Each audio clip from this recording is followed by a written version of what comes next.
A spread is the difference between the ask price and the bid price.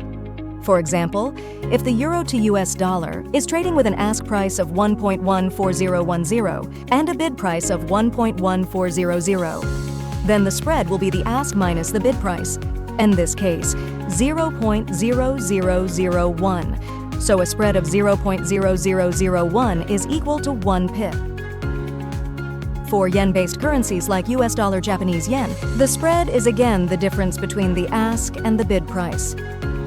So if the Japanese yen to US dollar is trading with an ask price of 120.420 and a bid price of 120.400, then the spread will be 0.02. In this case, the spread of 0.02 is equal to 2 pips.